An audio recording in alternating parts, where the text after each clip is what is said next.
شہباز شریف کی حکومت کے لیے آسان نہیں ہوگا۔ دوسرا پلان پاکستان تحریک انصاف کے پاس کیا ہے؟ وہ پلان جس نے پچھلے چند گھنٹوں کے اندر واقعی میں شہباز شریف کی حکومت کی دوڑیں لگوا دی ہیں، کیونکہ کسی صورت یہ نظام افورڈ نہیں کر سکتا جسٹس منصور علی شاہ کو۔ جسٹس منصور علی شاہ کا چیف جسٹس آف پاکستان بننے کا مطلب یہ ہے کہ یہ پورا نظام اگلے چند دنوں کے اندر لپیٹا جائے گا۔ آپ کو کیا لگتا ہے کہ اگر اس نظام کو جسٹس منصور علی شاہ سے کوئی خطرہ نہ ہوتا تو کیا اتنی محنت کی جا رہی ہوتی؟ کیا مولانا فضل الرحمان کو منانے کے لیے، پاکستان تحریک انصاف کے لوگوں کو اٹھانے کے لیے، سینیٹرز کو غائب کرنے کے لیے پورا نظام کوشش کر رہا ہوتا؟ اس time S C O conference Islamabad میں چل رہی ہے، کل اس کا پہلا دن تھا، آج اس کا دوسرا دن ہے، وزرائے خارجہ مختلف ممالک کے آئے ہوئے ہیں، وزرائے اعظم مختلف ممالک کے آئے ہوئے ہیں، لیکن پاکستان کا پورا نظام ایس سی او کانفرنس کو چھوڑ کر صرف اس کوشش میں لگا ہے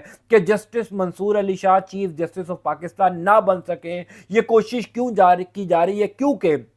اس نظام کو اندازہ ہے جسٹس منصور علی شاہ اس نظام کو لپیٹ دیں گے، ایک مہینہ بھی یہ نظام نہیں چل سکے گا۔ اب پاکستان تحریک انصاف کیا کرنے جا رہی ہے؟ دیکھیے، بڑے کریڈیبل ذرائع جو پاکستان تحریک انصاف کے اندر ہیں وہ یہ بتاتے ہیں کہ اگر کسی طریقے سے پاکستان تحریک انصاف کے کچھ ایم این ایز کو بھی اٹھا لیا گیا، کچھ سینیٹرز کو بھی اٹھا لیا گیا، یعنی جو نظام پچھلے کئی دنوں سے کوشش کر رہا ہے، نظام اس تمام تر کوششوں میں کامیاب ہو بھی گیا، تو پاکستان تحریک انصاف کے پاس جو آخری کارڈ ہے وہ یہ ہے کہ وزیر اعظم شہباز شریف کے خلاف عدم اعتماد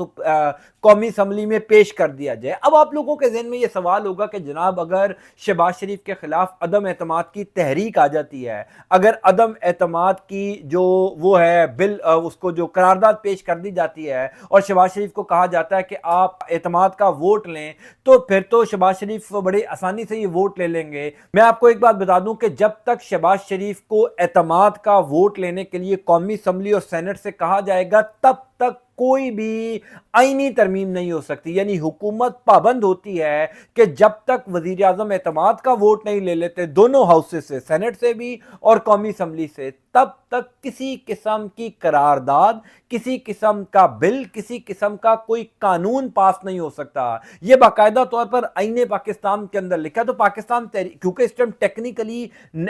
جو ٹائم ہے وہ بڑا امپورٹنٹ ہے، 17 اکتوبر، کل 17 اکتوبر ہے، کل جو ہے وہ قومی اسمبلی کا اجلاس بلایا گیا ہے 25 اکتوبر، یعنی اگلا ایک ہفتہ ہی امپورٹنٹ ہے۔ جو کچھ ہونا ہے، جس طریقے سے بھی جسٹس منصور علی شاہ کا راستہ روکنا ہے، آئینی ترمیم ہونی ہے، سپریم کورٹ آف پاکستان کے پینل آف ججز کو چیف جسٹس کے لیے نامینیٹ کرنا ہے، جو کچھ ہونا ہے وہ 17 اکتوبر سے لے کر 24 اکتوبر رات 12 بجے تک ہونا ہے۔ تو ٹیکنیکلی پاکستان تحریک انصاف کو صرف 6 یا 7 دن چاہیے اس معاملے کو لٹکانے کے لیے۔ تو اگر 17 اکتوبر کو قومی اسمبلی کا اجلاس بلایا جاتا ہے اور پاکستان تحریک انصاف جو ہے وہ شہباز شریف کو کہتی ہے کہ آپ اعتماد کا ووٹ لیں ایوان سے، اور خود بائیکاٹ کر دیتی ہے یا کچھ کسی بھی طریقے سے کل کا دن گزار دیتے ہیں 17 اکتوبر کا، اور پھر 18 یا 19 اکتوبر کو ووٹنگ ہوتی ہے شہباز شریف کی اعتماد کا ووٹ لینے کے لیے، پھر اسی طریقے سے سینٹ کا اجلاس بلایا جاتا ہے، تو ٹیکنیکلی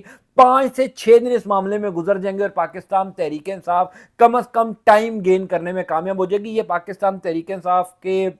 جو پولیٹیکل کمیٹی کے اجلاس چل رہے ہیں، ان اجلاسوں کے اندر یہ گفتگو کی گئی ہے کہ اگر اعتماد کا ووٹ لینے کا شہباز شریف کو کہہ دیا جائے تو ہم ٹائم گین کر سکتے ہیں۔ اس کے علاوہ پاکستان تحریک انصاف کے پاس صرف ایک ہی حل ہے، اور وہ حل یہ ہے کہ 17 اکتوبر کی شام کو ڈی چوک میں اپنے تمام تر کارکنان کو لے کر پہنچ جائیں، اور جب تک 24 اکتوبر رات 12 بجے تک جسٹس قاضی فائز عیسیٰ گھر نہیں چلے جاتے، جسٹس منصور علی شاہ حلف نہیں اٹھا لیتے، تب تک جو ہے وہ سڑکوں پر بیٹھا جائے۔ اسی وجہ سے تو عمران خان کے ساتھ ملاقاتوں پر پابندی لگی ہوئی ہے۔ یعنی عمران خان کے ساتھ کیوں ملاقاتیں نہیں کرنے دی جا رہی؟ اسی وجہ سے کیونکہ عمران خان ہر صورت میں پاکستان تحریک انصاف کو احتجاج کا کہیں گے، اور اس ٹائم پر یہ پورا نظام پاکستان تحریک انصاف کا احتجاج برداشت نہیں کر سکتا۔ اب وہ سوال جو پچھلے کئی گھنٹوں سے گردش کر رہا ہے اور پوچھا جا رہا ہے کہ جناب کیا مولانا فضل الرحمان مان گئے ہیں، تو میرا سمپل سا سوال یہ ہے کہ کیا مولانا فضل الرحمان نے بلاول بھٹو زرداری کو منایا ہے یا بلاول نے مولانا فضل الرحمان کو منایا ہے؟ کیونکہ مولانا فضل الرحمان صاحب نے کل ہونے والی پریس کانفرنس کے اندر کیٹاگوریکلی یہ کہا ہے کہ جو مجوزہ ترمیم ہم نے پہلے مسترد کی تھی حکومت کی، آج بھی ہم اسی نقطے کے اوپر، اسی فیصلے کے اوپر سٹینڈ کرتے ہیں۔ یعنی اگر کسی کے ذہن میں یہ سوال ہے کہ مولانا فضل الرحمان مان گئے ہیں یا مولانا فضل الرحمان آئینی ترمیم کو سپورٹ کرنے جا رہے ہیں، تو آپ اپنے دماغ سے یہ تمام تر خدشات دور کر لیں۔ اس کی یہ وجہ نہیں ہے کہ مولانا صاحب شاید پاکستان تحریک انصاف کے ساتھ بڑے لائل ہیں یا مولانا فضل الرحمان جو ہے وہ حکومت کے بڑے خلاف ہیں یا اسٹیبلشمنٹ کے بڑے خلاف ہیں۔ اس ٹائم مولانا فضل الرحمان کو سمجھ آ چکی ہے کہ ان کی پوری سیاست دفن ہو جائے گی اگر وہ پاکستان تحریک انصاف کے خلاف جاتے ہیں، اگر وہ اس آئینی ترمیم کو سپورٹ کرتے ہیں کسی بھی لالچ میں آ کر، وہ لالچ وزارتوں کا ہو، وہ لالچ عہدوں کا ہو، کچھ بھی ہو۔ مولانا فضل الرحمان کو ان کی اپنی جماعت کی جو مجلس شورا ہے وہ یہ کہہ چکی ہے کہ اگر ہم نے آئینی ترمیم کو سپورٹ کیا، اگر ہم نے جسٹس منصور علی شاہ کا راستہ روکنے کے لیے کوئی اقدام اٹھایا، کیونکہ اس ٹائم نمبر گیم تو صرف مولانا فضل الرحمان ہی پورے کر سکتے ہیں، ٹیکنیکلی شہباز شریف کی حکومت کے پاس نمبرز پورے نہیں ہیں۔ اور ایک انٹرسٹنگ بات یہ ہے کہ یہ جو دعوے کیے جا رہے ہیں کہ جناب پاکستان تحریک انصاف کے 3 سینیٹرز ٹوٹ گئے ہیں، 2 M N as Pakistan Tehreek Insaf کے ٹوٹ گئے ہیں، ایسی کوئی صورتحال نہیں ہے۔ پاکستان تحریک انصاف کے تمام تر سینیٹرز انٹیکٹ ہیں، پاکستان تحریک انصاف کے تمام تر M N as Tehreek Insaf کی قیادت کے ساتھ رابطے میں، اور کوئی بے وقوفی ہوگا جو اس موقع پر عمران خان کو دھوکہ دے گا، یعنی ہر سیاستدان کو نظر آ رہا ہے کہ اس کی پوری سیاست دفن ہو جائے گی، اس کا سیاسی کیریئر ختم ہو جائے گا اگر اس موقع کے اوپر آئینی ترمیم کو سپورٹ کر دیا، کیونکہ آئینی ترمیم بے شک شہباز شریف کی حکومت جسٹس منصور علی شاہ کا راستہ روکنے کے لیے کر رہی ہے، اگر پاکستان تحریک انصاف کے کچھ لوگوں کو توڑ بھی لیا جائے، اگر مولانا فضل الرحمان بھی حکومت کی آئینی ترمیم کو سپورٹ کر دیتے ہیں، اس کے باوجود جسٹس منصور علی شاہ کو چیف جسٹس آف پاکستان بننے سے نہیں روکا جا سکتا، کیونکہ ایک ایسا دھڑا، ایک ایسا گروپ ہے جس نے حکومت کے ناک میں دم کیا ہوا، نہ صرف حکومت کے بلکہ طاقتور اداروں کے بھی، اور وہ ہے وکلا تنظیمیں۔ کل کراچی کے اندر جو لائرز کنونشن ہوا، اس لائرز کنونشن میں جس قسم کی تقریریں کی گئی، جس قسم کے اعلانات کیے گئے، میں آپ کو لکھ کر یہ دے سکتا ہوں کہ مولانا فضل الرحمان صاحب ہوں، پاکستان تحریک انصاف ہوں، اگر یہ تمام تر لوگ ناکام بھی ہو گئے جسٹس منصور علی شاہ کو چیف جسٹس بنوانے میں، تو وکلا تنظیمیں کم از کم یہ کبھی برداشت نہیں کریں گی کہ ایک سینئر جج کو سپر سیڈ کر کے جونیئر جج کو چیف جسٹس آف پاکستان بنا کر جو ہے وہ عدلیہ کو پولیٹیسائز کیا جائے۔ کیونکہ اگر ایک دفعہ یہ ہو گیا، یعنی اس دفعہ اگر جسٹس منصور علی شاہ چیف جسٹس نہ بن سکے اور کسی چوتھے یا 5ویں نمبر کے جج کو چیف جسٹس بنا دیا، تو آپ یہ توقع رکھیں پھر ہر حکومت یہی کرے گی، پھر پاکستان کی سب سے بڑی عدالت میں بھی وہی کچھ ہوگا جو آرمی چیف کی تقرری کے موقع کے اوپر ہوتا ہے، پھر ہر چیف جسٹس حکومت کے ساتھ اسی طریقے سے تعلقات بنا کر رکھے گا، اسی طریقے سے حکومت کے حق میں فیصلے سنائے گا، کیونکہ اس کو یہ پتا ہوگا کہ مجھے ایکسٹینشن بھی مل سکتی ہے، اور ججز جو ہیں وہ بھی حکومت کے خلاف فیصلے نہیں دیں گے، کیونکہ ان کو بھی نظر آ رہا ہوگا